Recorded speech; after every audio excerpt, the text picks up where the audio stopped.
Ba favoriser qui ba impunité moko impossible. Ma bé kota ki ndenge moko okoki koloba yango te. Mais jusqu'alors ça continue parce que rien n'est changé. Na pesi référence na mboka Zaïre. Tama Zaïre tozaki na président moko Mobutu. Tata moko mokonzi moko ekolo moko. Mobutu a gouverné pendant 32 ans. Mais dans 32 ans de pouvoir, Mobutu, oyo mona lelo na Congo. Ata mokonzi moko na Mobutu te. Boti ofinga Mobutu te. Mobutu a volé, Mobutu a pillé, Mobutu a fait. Oh bino bo yibi koleka Mobutu a 100 fois. Oh bino bo pillé 200 fois richesse à Congo koleka Mobutu. Oh bino bo violé, ata 300 fois koleka violé Mobutu a violé na pouvoir na ye. Hein? La guerre va créer inutilement. Pour le peuple congolais, 16 millions de morts. Hein? Donc la guerre à 40 à 45. Hein? 14 à 18. Et les culs à Mobutu. 32 ans de pouvoir. Oh, il y a un monument. Irreconnaissant. Vous avez gouverné Mboka na rancune. Ce qui se fait des frères démocrates. Oui, il y a un changement. Mais que nous devons faire Mobutu, tout ça au Congo. Bakunda est na honnête. Mboka PCP là. Tout dit mais solo. Hein? Car pas alliance responsable na Kabila, na FCC. Bango bandimite est-ce que Mboko ya Kabila, Mboko ya FCC, Mboko ya Cash, le pays appartient aux Congolais, la République démocratique du Congo. Tolingi to mona clair chef de l'État, toza simana yo. To mona clair. Et to sengi na yo boma libalo na komo na Yesu. Celui qui te parle maintenant, c'est un homme de Dieu, un ouen de l'Éternel.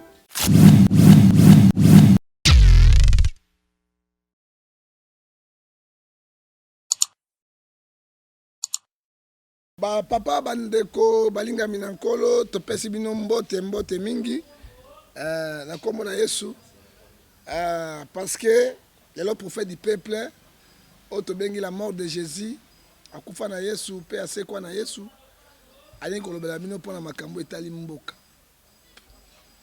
to pesi mbote mingi na balandi na biso nyonso bipai na bipai obazolanda biso mais tokobana lusambo parce que nzambe nde kolo makambo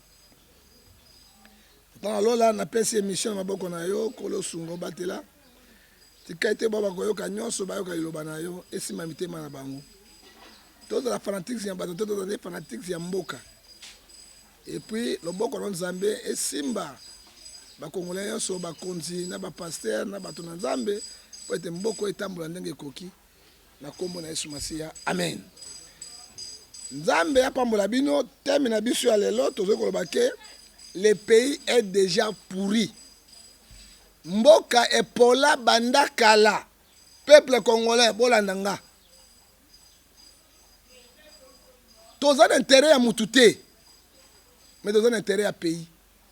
Parce que ba konti ba kendeke mboka etikala ya biso. Na pesi mbote na balandi na biso nyonso ya mokili mobimba.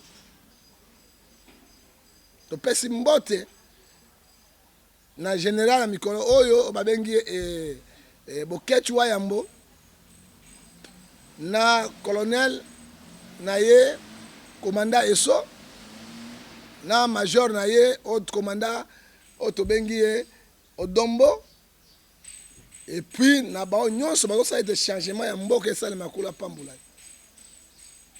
to yiko pesa mbote lisusu na mère de la nation mère Niki mère de la nation, peut-être mère du peuple. Oyazali, nanate, na service traiteur, pena décoration.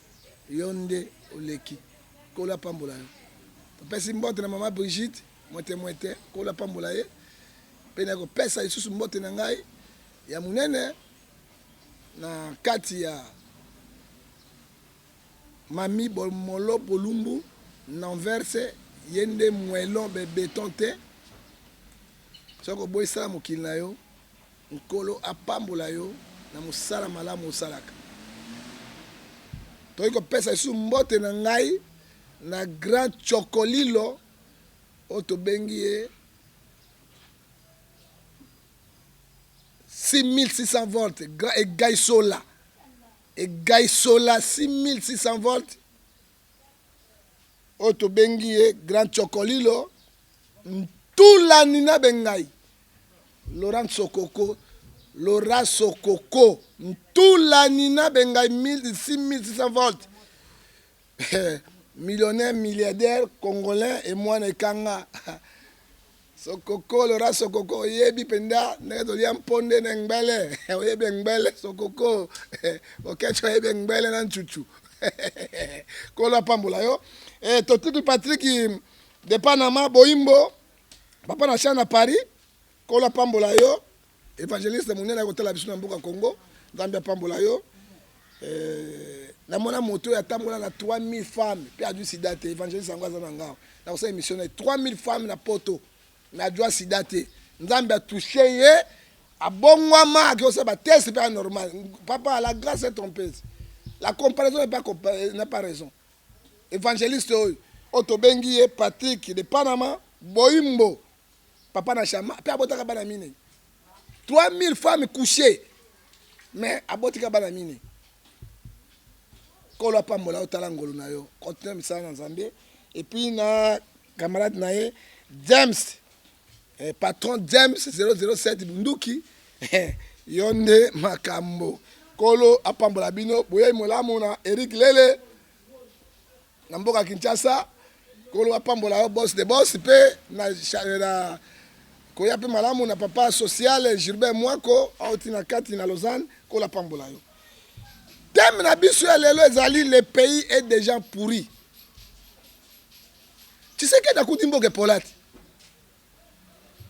Tshisekedi azana eloko kosala te, il faut sala effort moko patriotique pour ameka kotombola mboko oyo moke po mboke pola kala pe beba kala. Président Tshisekedi akuta na libabe, akuta na blocage, akuta na bato ya ngoto bobo, akuta na bato ya poloso basa tcheche bakale peuple. Oui, bien Nzambe azoloba na Matthieu na Romains 8:31 si Dieu pour nous qui sont contre nous. Mais Nzambe apon na biso. Même ba mukimi nous a contre biso pour na kata richesse. Mboka epola. Oyo dozo vivre na impunité lelo. Trop c'est trop. Ezali politique ya Kabila pendant 18 ans de pouvoir. Na politique ya Kabila na kamati Mobutu teka sababu na koma na Mobutu na politique ya Kabila il y a 18 ans de pouvoir a favoriser mabenyo so na kati ya mboka. Corruption exagérée, impudicité, ivrognerie. Na mona mboka oyo na loi bazoteka barcol basupu na tolo. So kena maluku na Kinshasa na bakaluka partout boye et l'état a ko fonctionner lokola drogue ba bangi ezalaka te na monde mobimba. Na Philippines soki bazui yo na drogue peine capitale bakay ko boma yo. Na Philippines bakay ko boma yo, prison te bakay ko boma yo. Metala na mboka na biso conséquence ya biloko oyo tozoleka kati na yango. Douane le plus cher du monde, c'est la douane de la République démocratique du Congo. Il y a un moment du Brazzaville, il y a un moment de la Pointe Noire. Et so quand on y a Pointe Noire, na kuna na biso na frontière na biso na banana na boma ndeko ya kitse parce que douane le plus cher du monde. Mboke pola, mboke beba. Enseignement fouti, ba étudiant fouti, ba professeur fouti, na 18 ans de pouvoir oya sali. Parce que aponaki bato malamu pona batamisa économie te, basala économie te, mboka etambola te. Eza mawa mingi. Et bato wana so bazaki protéger na pouvoir. Ata sali mabe. Ata lobi asala nini?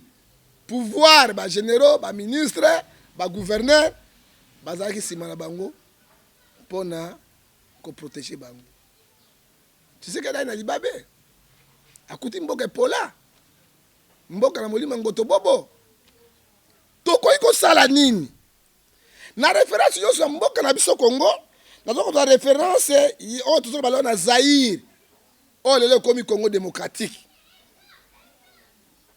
Et ce que tu moni à 18 ans de pouvoir ya Kabila. Na bato FCC na ye. Oyo ba gouverner ki mboka oyo, c'est catastrophe. Et c'est catastrophique. C'est catastrophe et c'est catastrophique. Rien n'est marché. C'est-à-dire que écrit moko, ba ozo ba milliards, ba millions, ba PDG, ba DG, ba ta présidence, ba toanel, mais peuple ba yeba ki yangote. Ba favoriser ki ba impunité moko impossible. Ma be kota ki ndenge moko okoyi koloba yangote. Mais jusqu'alors ça continue parce que rien n'est changé. Na pesi référence na mboka Zaïre. Tango tozali Zaïrois, tozali na président moko Mobutu. Tata moko, mokonzi moko, ekolo moko. Mobutu a gouverné pendant 32 ans. Mais na 32 ans de pouvoir ya Mobutu, oyo tozomona lelo na Congo. Ata mokonzi moko kana Mobutu te. Boti kofinga Mobutu te. Mobutu a volé, Mobutu a pillé, Mobutu a fait. Oh bino bo yibi koleka Mobutu 100 fois. Oh bino bo pillé 200 fois richesse à Congo koleka Mobutu. Oh bino bo violé, ata 300 fois koleka violé Mobutu violé na pouvoir na ye. Hein? Ba guerre bo créer moko inutilement. Bo ba peuple congolais 16 millions de morts. Hein? Loko la guerre à 40 à 45. Hein? 14 à 18. Et le cul à Mobutu. Importez dans la liste na bino. Bolongoli te, bolongola moninga pona nini. Tango tozalaki na Zaïre. Nako banda na ba université. Ezaki Inaza. Na Zaïre c'est Inaza. Ezaki Institut National Zaïroise. Na kate Inaza, ba professeur bazaki plus mieux payé. Et puis la carte ya Inaza oyo bozoka oyo lelo vota la bino comparer bino Mobutu. Na Inaza ya Mobutu ba étudier bazaki boursier. Azana bourse. Étudier na bakati na ba homme azana mwasi na bana zo futira bango bourse pas zo futira classe. Na Inaza oyo okomona nini étudiant azaki na capacité na nini restauration ezalaki chaque 12h30. Bazaki kolia et puis bazaki na ba moano wana za bandekete ba moana zaki bato bana na 12h30 okende université. Chaque étudiant qui a 3 mois na ye petit habitinda keno sala nga bosuko nga basaini boy kende boy à l'étudiant la bourse na ye azo futa moano wana mbongo azo pesa manger. Nana ko boy étudiant atanga Mobutu. Bazaki na chapeau moko ngali molai boy. Baimba nzembe yango si amenga yoyo mama yoyo si amenga baimba singami kimaluma lezanta mwinda tikanga na campus akenda kotala motema na nga mwana campus lelo akolinga soda na étudiant nani na soda na étudiant na fonctionnaire akolinga nani hein ba étudiant ba ki tu valeur ezako ba étudiant lelo voyouté na souffrance hein. Et tu te sens contre le quartier, oui, étudiant à côté, avec chapeau d'abord, il a étudiant à côté. Étudiant à mon avis, mbongo ya baboti. Au contraire, mbongo, on se fait foutre à bango, baboti ne baboti na bango. On attend à Mobutu, lelo. N'attends Mobutu, tu as étudiant pour matin, après ça, on a bis sur moi, sur 13. Hein? Le corps est stick. Babi c'est ça qu'on soit étudiant que la classe dans le camion, à dans le camion sans payer. Aller attendre sans payer avec bourse naïe. Mais tel là les gens des étudiants bazoo souffrir. Tout le barakati il y a makamba étudiant. Tel on ma joie qui étudiant la nyonso 100% na tango ya Zaïre. Bazaki na hôpital na bango. Bazaki na restauration na bango. Bétidia ba samedi bazo bima na carte de quartier ba bi oui ba futur ministre ba koti mais lelo Bétidia ba koma kulu na pour souffrance les cas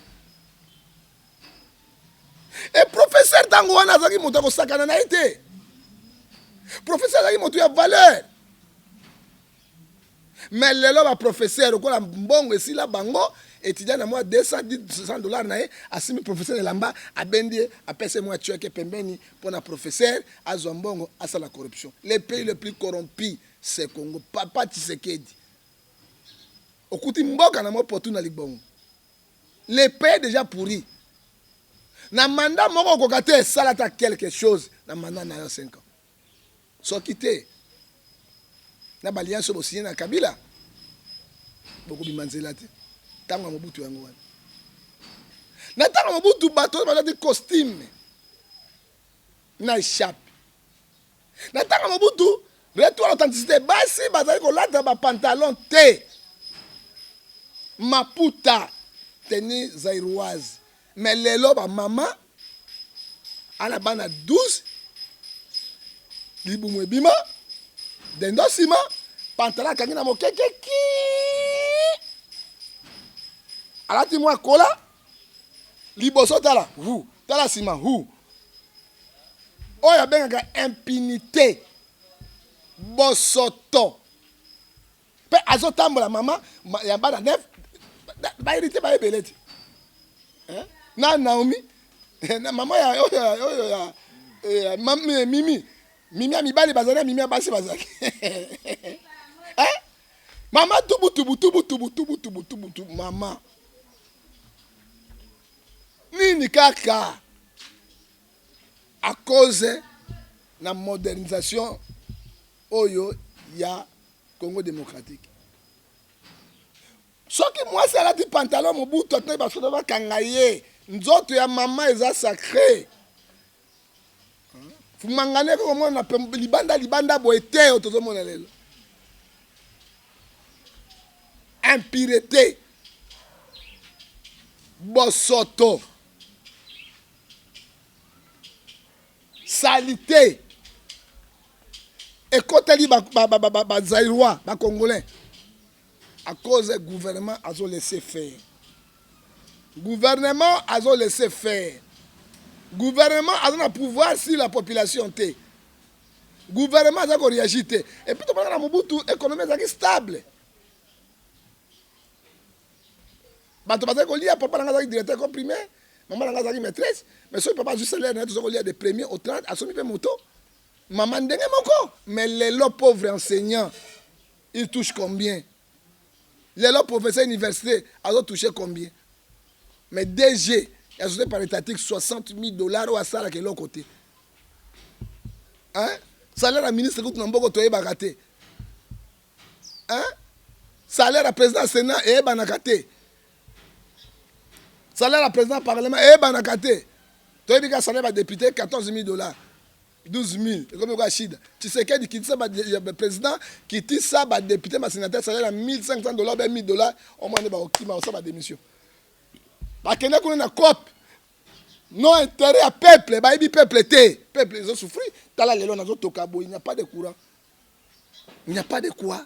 Mais nous vivons dans une république, on a une république, on a une république.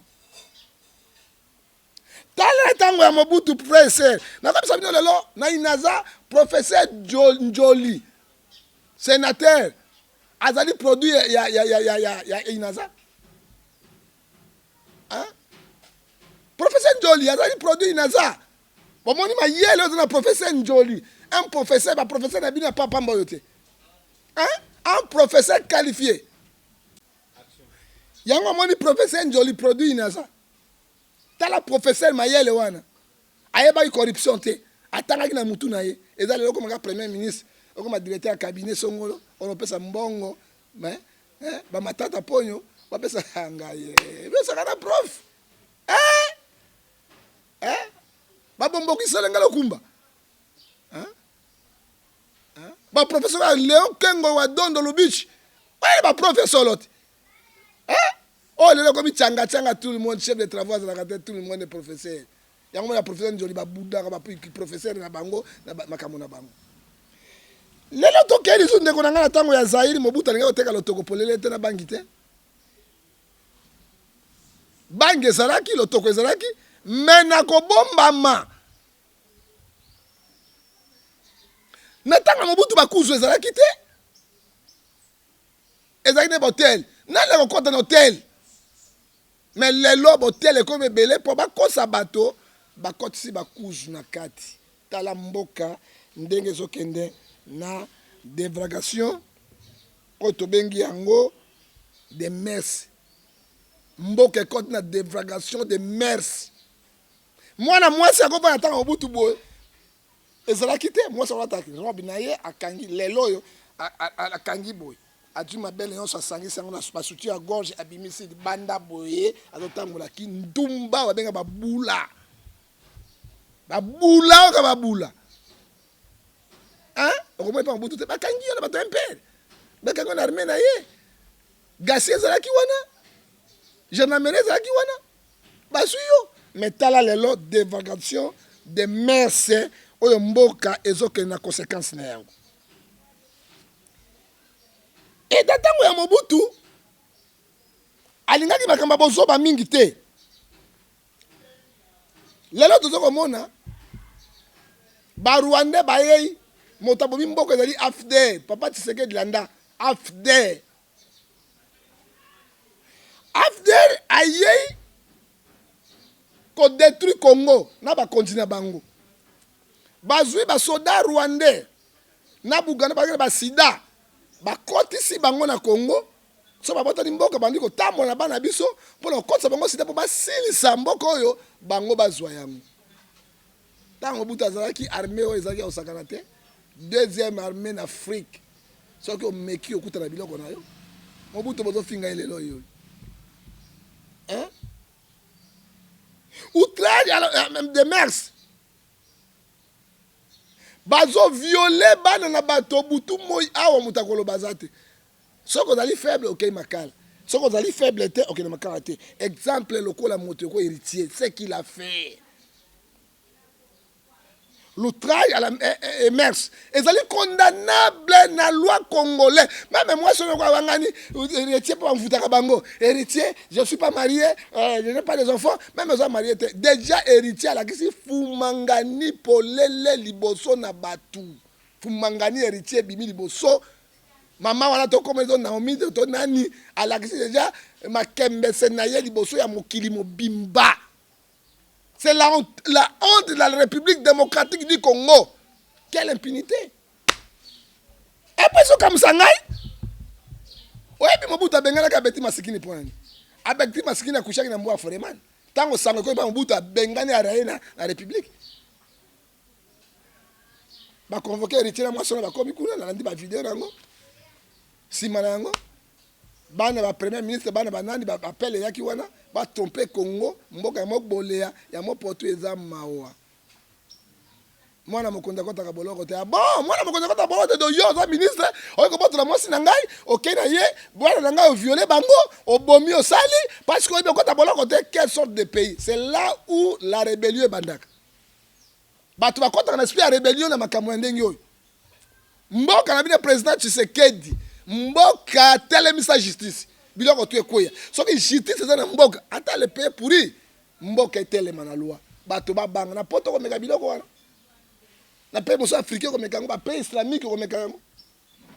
Pourquoi pas kaka na mboka na biso oyo ebebi. Na tango ya zai mboka yaki na social ezalaki. Pe ba futaki bato malamu. Mais les gens sont payés. Tu sais qu'elle est innocent. Ayo kuta mboka deje kufa ekende. Ba Rwanda ba ye awa. Le pays d'Afrique centrale le plus discipliné c'est ba Rwanda.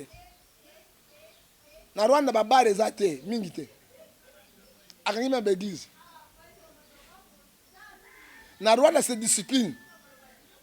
Mais awa ba ko tia poto ba Rwanda ba biso masanga.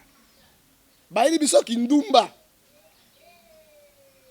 Ba biso makambo ya kili.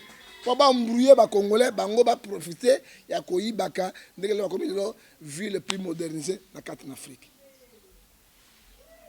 Est-ce que tant Mobutu azaki Zaïre ba Rwandais ba nyangala carte ya pamba moi biloko ya mike bazaki ba ko telema ba mobolea ba ko telema na carte na maréchal Mobutu les rois du Congo les rois du Zaïre.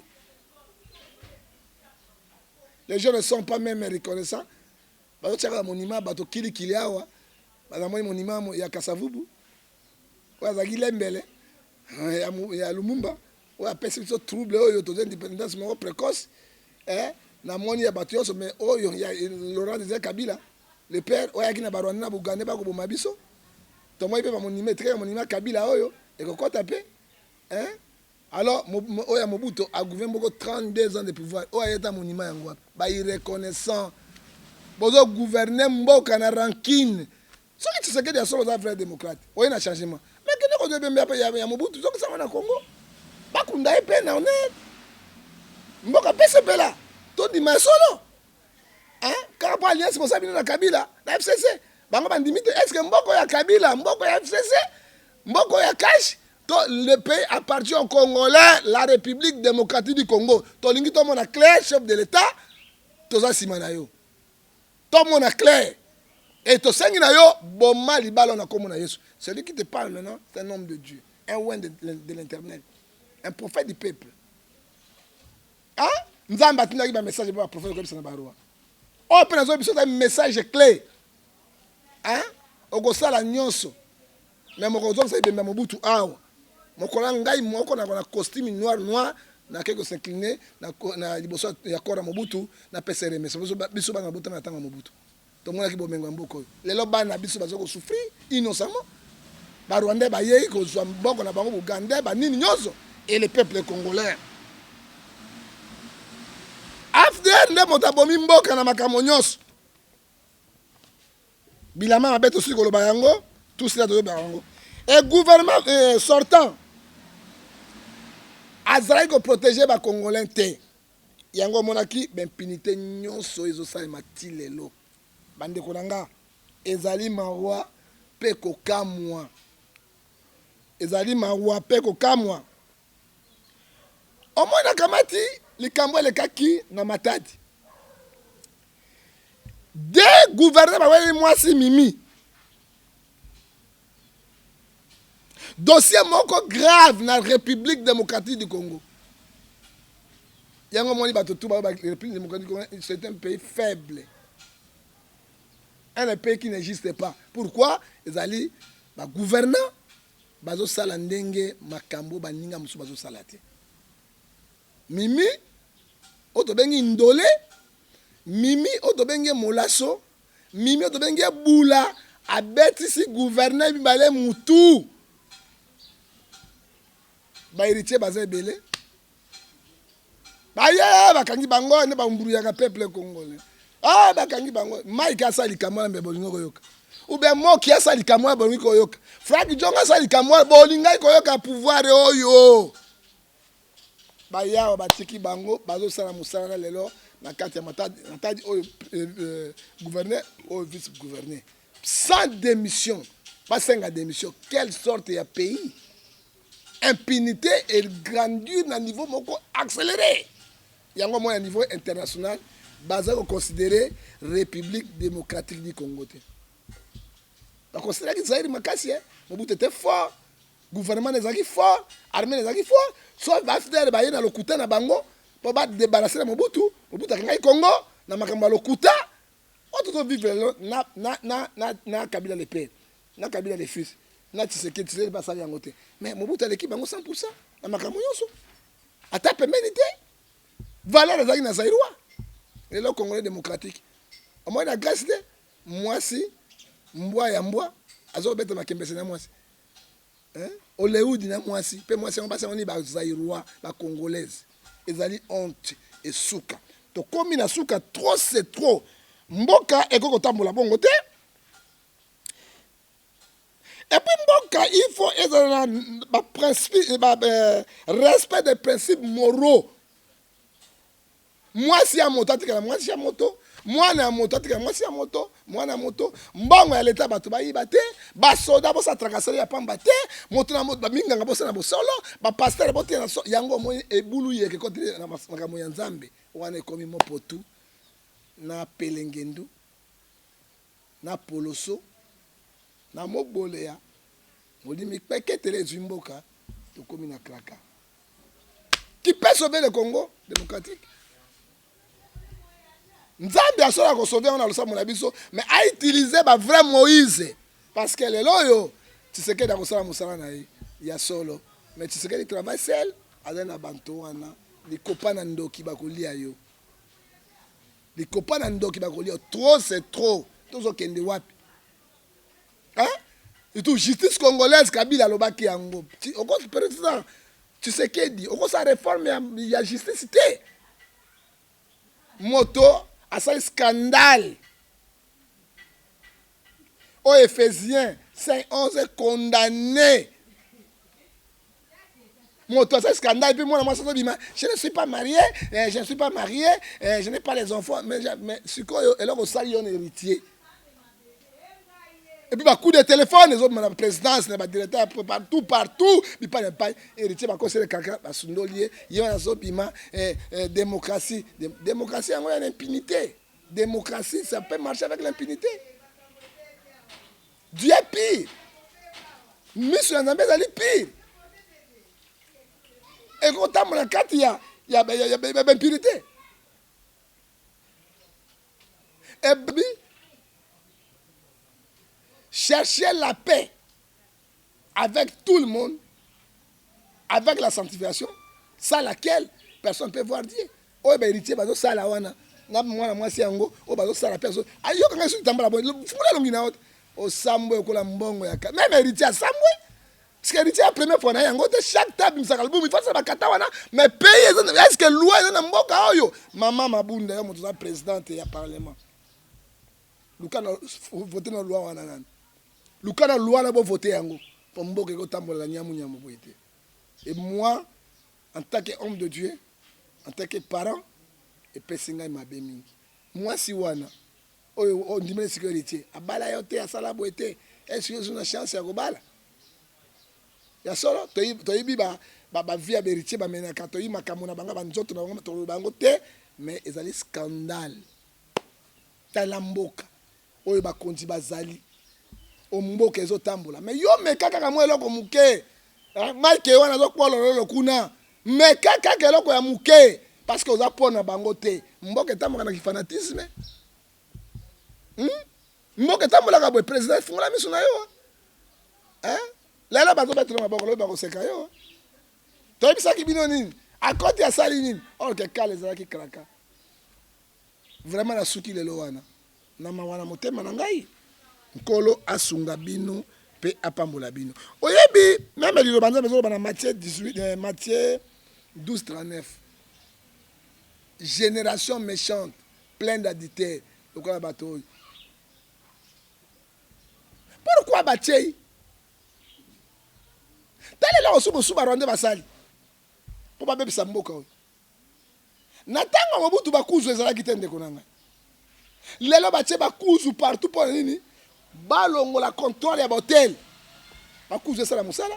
Papa vandi, maman vandi, bandeko bavandi, kuzu ezali ya baoteka lotoko na bangi, moto ya meli lotoko na bangi akoti, asa kuzu saka umeli papa zotinda mama za bana. Bona bimisa yeso ka bimite abakisa mbongo. Siko immoral nini yo papa na mama bozo pesa bana na bino bozo tambiloko ka ndengwa. Pe akena kuzu afungole kokoko, papa le bakisa mbongo. Oh le bana vient na zo bimelo bakisa mbongo. Oso imongo de bimaka moto so akota. Siko kindumba sa ma papa na mama. Kaka bozali lotoko bangi gege kuzu pe à côté. Donc ezo gêner bino te. Ezo gêner bino ta mbala moko te. Quelle sorte ya mboka. O impudicité ezali autorisée. Impunité autorisée. Mais ce qui est dans la constitution, article 16 de la constitution, l'homme est sacré protégé par la loi. Ce qui l'homme est sacré protégé par la loi. Penzamba lo bagabon. Yo maman ont dit héritier. To ba fouti yombong. Soni. Mawa. Oza femme mariée te. Fumangani nyoso libanda mokili mobimba ba moni. Fumangani na yo na sens te. Pas bino luka matema kambo. Qu'est-ce que les prophètes disent? On fait l'arrêter. Ya okanga kanga bino. Okanga bino parce que la vérité on dit la vérité. Okanga bino. Et puis mokili ko tuna bino. RFI ekoloba mokili ko ganga. Et pas ko tia ba bande on nga prophète alima malokuta. Un prophète celui qui défend la nation, qui défend le peuple congolais na bandi.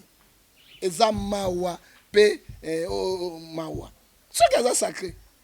Maman zali sacré. Basali ya makama ba ko bomba ko sala ngona beaucoup kuba to ba mona yango te. Oye komi polele ata ba mbwa na bantaba ezalaka boete.